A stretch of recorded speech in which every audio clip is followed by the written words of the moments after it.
All right, thank you. So hello and welcome to our presentation on Advocates Adult Family Care Program, or AFC.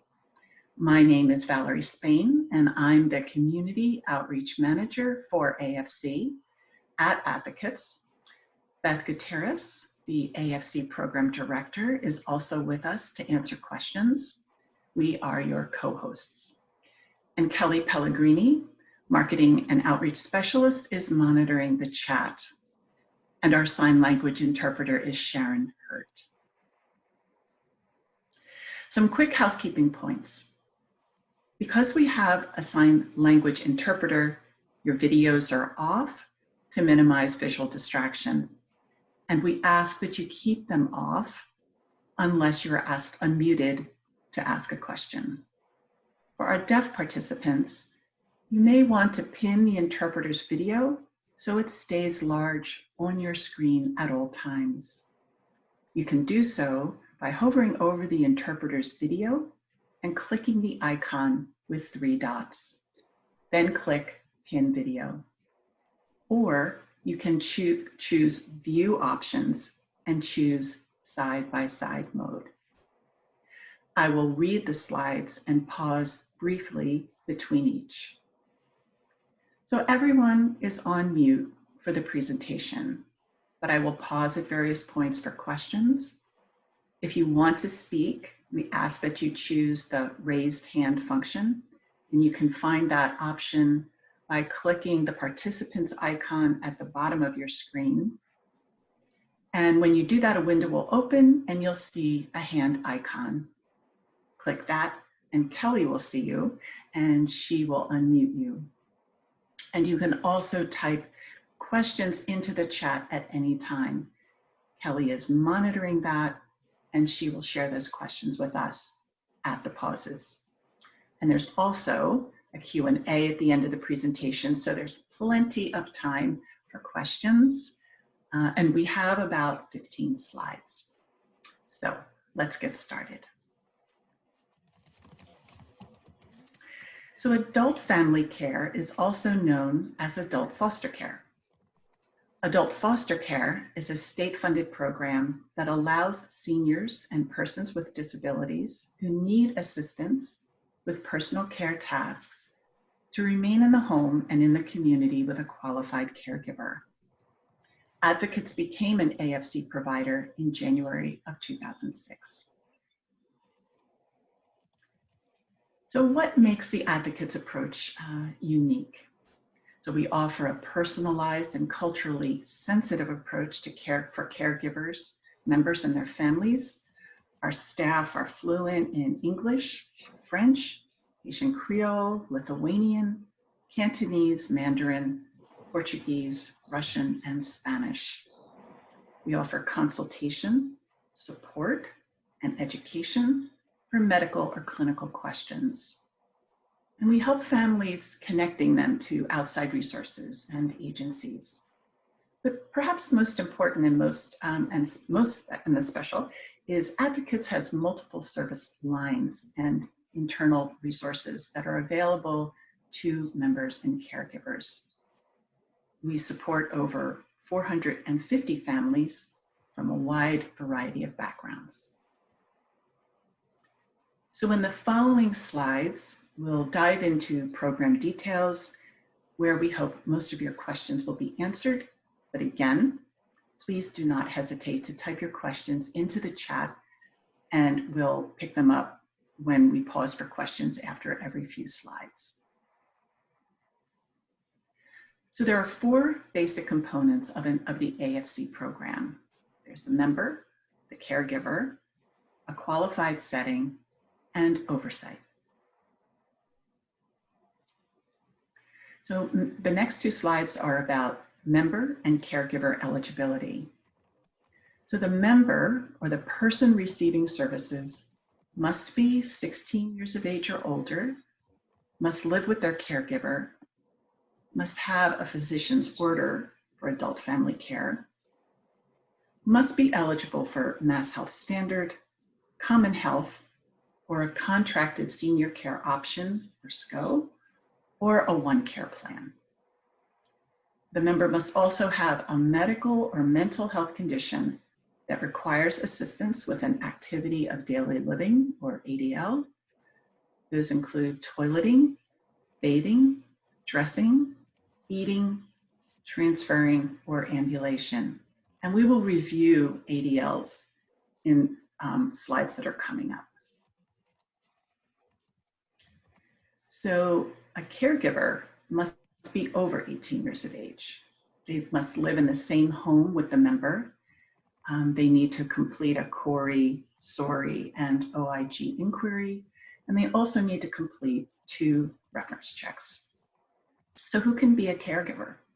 A caregiver can be a parent, though not a legal guardian. They can be an adult sibling, an adult child, a step-parent, an extended family member like a cousin, an aunt, or a grandparent who lives in the home. And they can also be a non-family member. However, a caregiver cannot be a court-appointed legal guardian, a parent, if the person receiving services is under 18, or a spouse. So those are the basic requirements for caregivers and members, and eligibility is determined by Mass Health. So we're going to pause here for questions if there are any in the chat, or if someone has chose the hand raise options. So Kelly, if there are any questions in chat, you could read those first. I don't see any questions in the chat right now. Okay, thanks. So there are also 2 levels of care, and we'll define those on the next 2 slides. Valerie, if I could just jump in real quick. Yeah. I know we had a question that came through when members signed up for the webinar today. And okay. I believe their question was, if a member is 16, how can the parent be, or who can be the caregiver if an individual is 16 years or 16 or 17? So a lot of those questions happen. We usually see members who can be 16, but we need to have someone else in the home who's not a parent be a caregiver, because of from 16 through 18, children are still considered to have a legal guardian who is their parent. So that's where the technicality comes. Once they turn 18, if parents do not go to court, so you'd have to go to court and actually get legal documents to show that you are a guardian, then we could have a parent become a caregiver. But if the parent does not go to, so if the parent does not go to court, we could have them become a caregiver at 18. If a parent does go to court, we would need to find someone else in the home to be able to be the caregiver, such as a grandparent, a sibling who's over 18, anybody who's not legally responsible yet. Okay, thanks, Beth. Did any questions come through, Kelly? Just one person who said Beth just answered her question. Great, thank you. Great, thanks. So we'll move on to levels of care. So a member is eligible for level 1 assistance based on a medical or mental condition that requires cueing and supervision for an activity of daily living. And we'll go over those activities of daily living again in the following slides. They also receive visits from a case manager and a registered nurse, and those visits alternate months. So registered nurse 1 month, the case manager the following month, and so on. And the caregiver receives a monthly tax-free stipend for the care that they provide. And just to remind folks, so back to bullet 1, the health condition has to require, the mental or medical health condition requires cueing and supervision. So just to keep that in mind. And for level 2 care, a member is eligible for level 2 assistance based on medical or mental health conditions that require hands-on assistance or hands-on assistance for an ADL and a behavior. Level 2 members also receive monthly visits from a case manager and a registered nurse in the home. So every month they'll see both the case manager and a registered nurse. And the caregiver, again, receives a monthly tax-free stipend for the care that they provide. Kelly, any questions in the chat or hands raised? Nope, none right now. Thanks. All right. Yep. So the next two slides are for ADLs or activities of daily living that are included in the adult family care program and that are not included. So this is the list of included ADLs, and those include bathing, dressing, upper and lower body, eating, toilet use, transferring in the home or outside, and locomotion. And examples of behaviors are wandering, verbal or physical abuse, socially inappropriate behavior, or resisting care. And just a note that the list of behaviors is not exhaustive. And because there can be confusion about ADLs, that's why we created this slide. And this lists examples that are often asked about, but are not covered by the adult family care program. And again, this is a basic overview. Unlike the previous list of behaviors, it's not exhaustive. So examples of ADLs that are not included are meal preparation, grocery shopping, personal hygiene like brushing teeth or brushing hair, bill paying, medical management, medication management, transportation to and from medical appointments.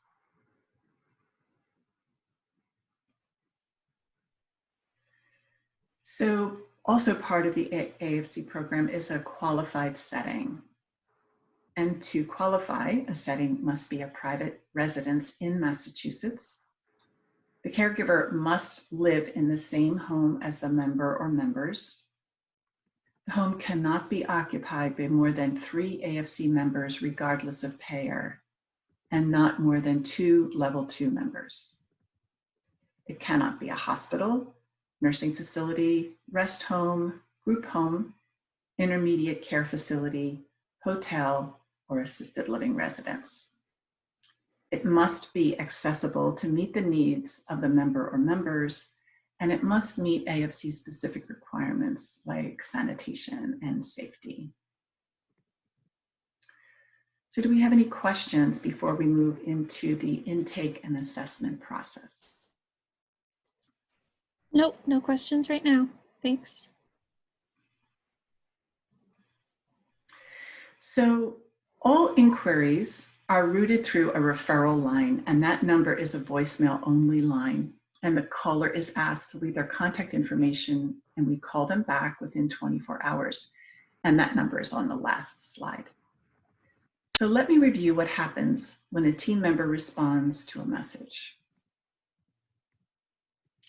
So the AFC team member calls the number, and they conduct an initial phone screen to determine basic member needs and insurance coverage. So they'll ask for a name, date of birth, social security number, mass health number.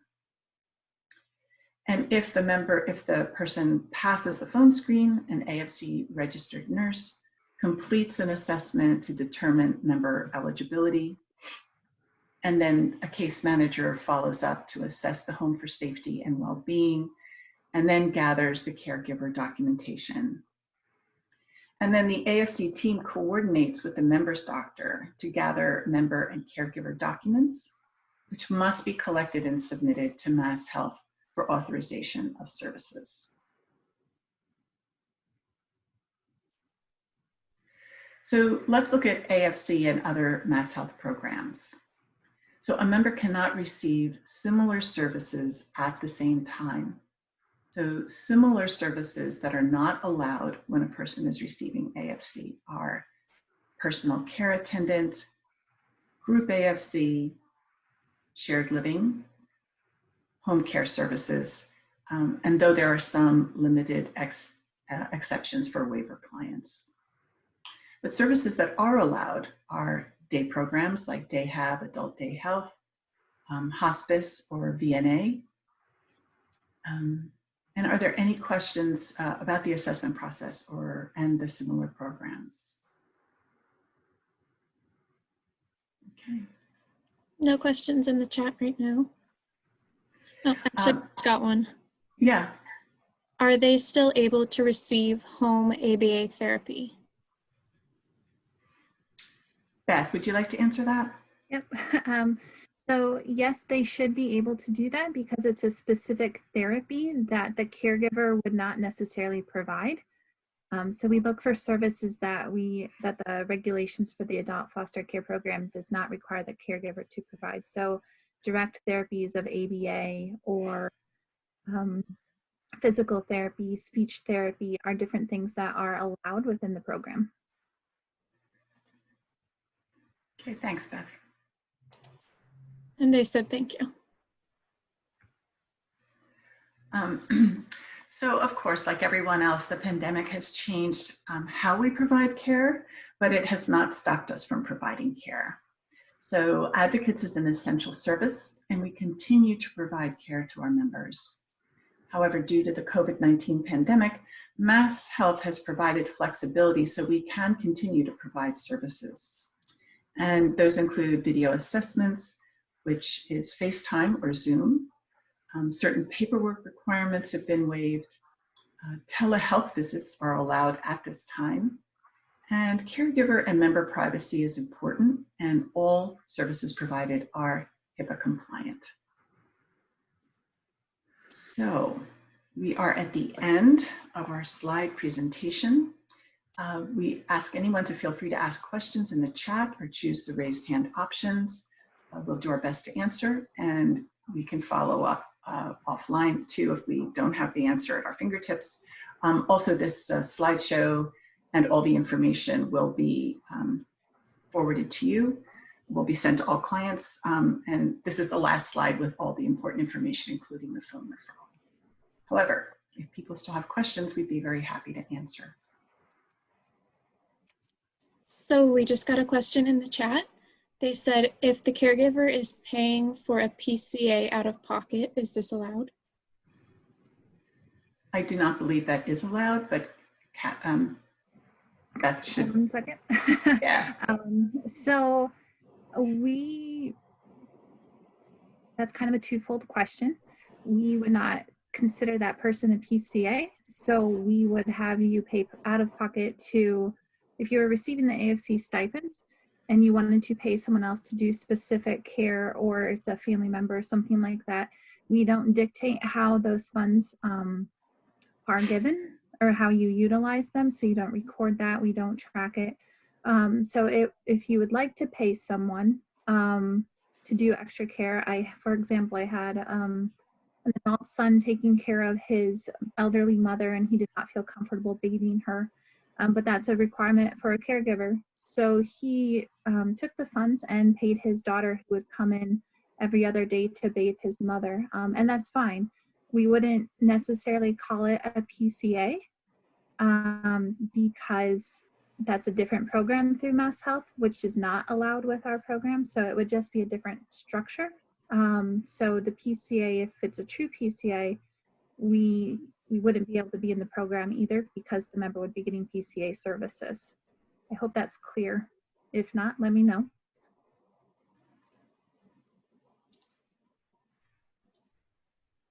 Thanks, Beth. We have one more question from the chat. They said, how hard is it to get the higher level of AFC if the child truly meets the level requirements?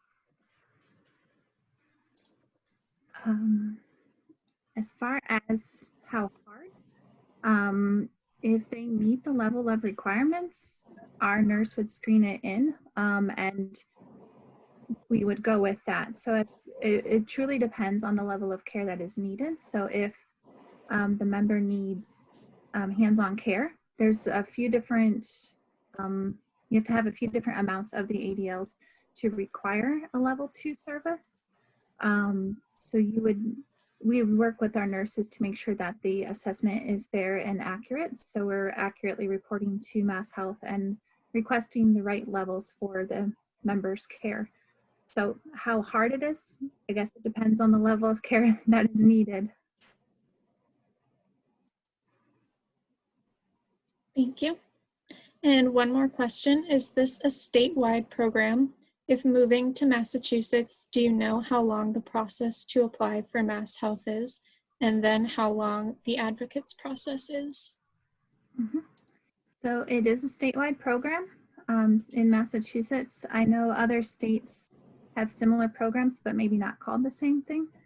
As far as the Mass Health process, it really depends on a member situation and the requirements for Mass Health. So if you're coming in with a disability, or if you're coming in basic level of income, or if you're buying into Mass Health, there's a few different areas. So we would have to take a bigger look at what that is. And there's also some living requirements, but depending on need, it could go quicker. So I can't give an exact time frame with that. But the best thing would be to go onto the website and take a look on the connector or contact the Mass Health line directly. As far as the advocates procedure, the biggest part is actually the scheduling and with the family and getting the doctor's paperwork. Mass Health has changed our admission process in the past year here that allows for a quicker turnaround. We have seen it take a few months depending on how long doctor's paperwork takes to come in.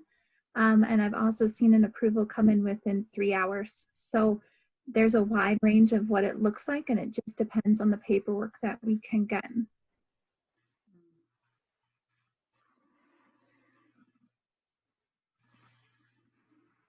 Kelly, you're muted. Just making sure. Sorry, thanks. Someone said, can you email the slides to us for future reference? And I believe Valerie is going to do Yes, definitely. Slides Okay. will be sent to participants, yes. And I believe, Kelly, isn't this also going to be on our website? Yes, so the recording of the webinar will be on our website. Okay, great. But the slides will be sent to you, to all participants as well. And we have one more question. If the individual has anxiety when nurses check his vitals, would they be able to work with him on this, not take blood pressure, etc.? Yes, 100%. Our team is equipped to take vital signs, so blood pressure, weight, do oxygen readings, but that is only if your family would like it or if we think it will be beneficial. We're not to harm or cause more anxiety. Those different tests that we do or assessments that we do are not required by the AFC program, but we find that it's a valuable thing to be able to check the vital signs for members. And we've done caregivers before too, but it's not a requirement, and you can definitely ask us not to do that, especially if it's going to cause more anxiety.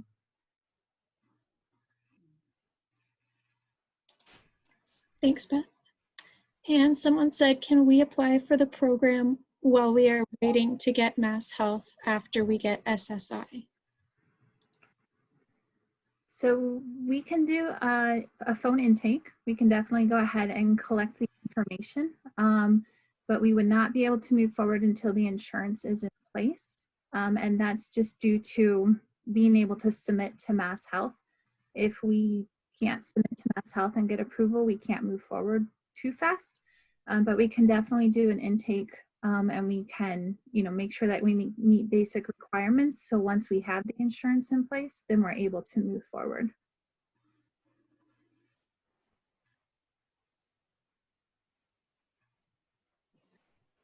Thanks, Beth. Another question, is it possible for the case manager nurses to involve the care coordinators OneCare in terms of regular updates on their monthly meetings with members? So yes, we can do that. We do find, as in a lot of human services, sometimes if staffing changes or different things like that, it's hard to coordinate. But we definitely understand that there's other services out there. And for example, for OneCare as well, they are our funding source through that. The Mass Health goes through the OneCare option. We work mostly with Commonwealth Care Alliance, but that's not the only one. And so we definitely try to partner with those other agencies if we can, and if we know who you are. We're definitely able to do that. I would say sometimes home visits, if people try to join different home visits, it's up to the comfort level of the families. If there's too many people in the home, or if our staff has specific paperwork that's due or needed, we might try to limit the visits then, just to make sure we're providing good care to the member and that we're not overwhelming or having, 3 or 4 different people in a home. So we do try to coordinate the best that we can. I wouldn't say we're perfect, but we do try to make it as easy for the members and for their service lines.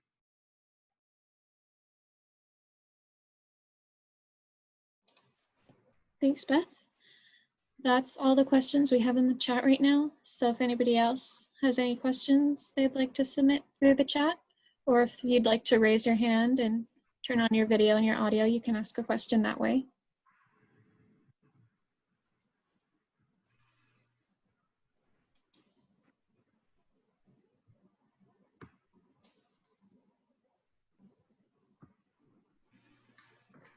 Any other questions, Kelly? Nope, none right now. Oh, here's one. Are there other levels of care for more involved people? So in the adult foster care program, or adult family care, there's only 2 levels. So there's a level 1 and a level 2. Level 1 care is the cueing and supervision for the ADLs. And then level 2 would be the hands-on care.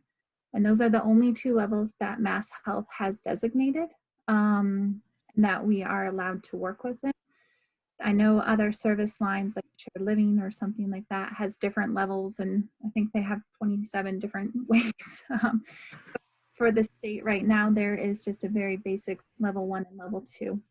And I think that one of our stronger suits for the advocates program is that we have so many other service lines that we can work with.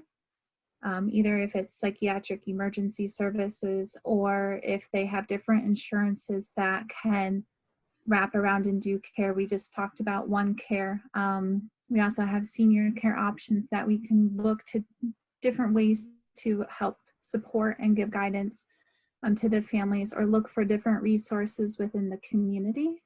So even if the AFC program has just those 2 levels, we definitely look internally to see how we can support or what we can do to help the family.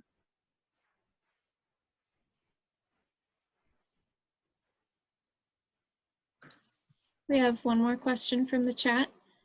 Can we get a list of case managers and their contacts for the members on our One Care caseload for future contacts and care coordination? I'm assuming you work for the One Care team. If you have specific cases that you would like to know, you can reach out to myself. Sometimes our case management shifts too. So if there's specific cases that you're working with, we can definitely take a look at that to see how we can coordinate. And we would definitely be talking with the families to make sure that they are okay with that, and making sure that we can coordinate, because we do share, since our program, the advocates program, goes from Worcester County east, so we have a wide range and a wide geographical location. We would want to make sure that we're not sharing information, but the care coordination, definitely reach out to myself, and I can put my information in the chat box too, so people can see it, and we'd be happy to connect as possible.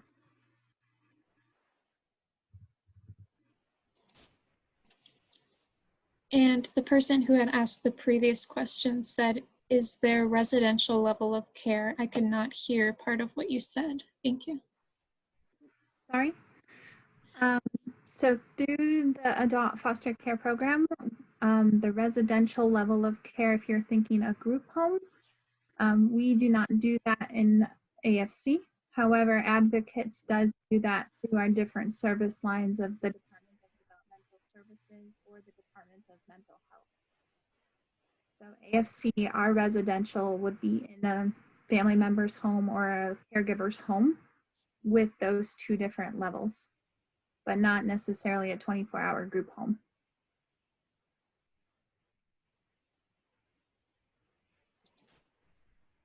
She said, I'm sorry, that just muted. Mm-hmm. if you could just repeat what you said. Okay. Yeah. So the adult foster care program is in a residential home with a caregiver for those 2 levels. If you're looking for a group home, Advocates does have that through developmental services or our Department of Mental Health service lines, but not through the adult foster care program. I hope that answers it.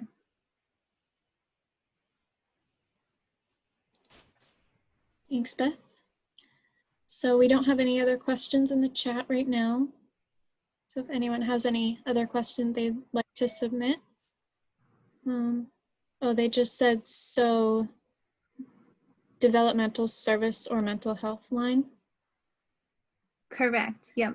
And Linda, if you would like to get in touch with me, I can direct you to the right location. But generally our referrals for the group homes go through those state service lines, and you would have to be prioritized and request services through them. But I'm happy to have that conversation with you as well, or put you in contact with the right person.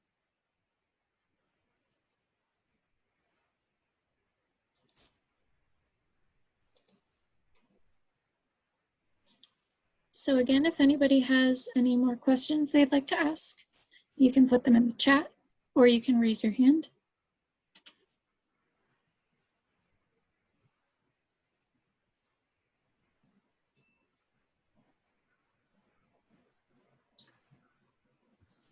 So are we good?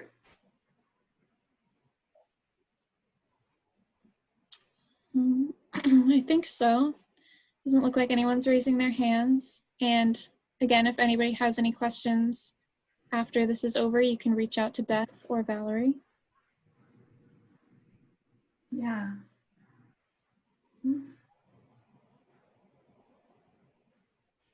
So thank you so much, everyone, for your time. And as I said before, the recorded session and slides will be sent to all participants. And you can get in touch with Beth or myself. I think Beth's email is in the chat. So thank you so much for your time, and have a wonderful day. Take good care. Bye.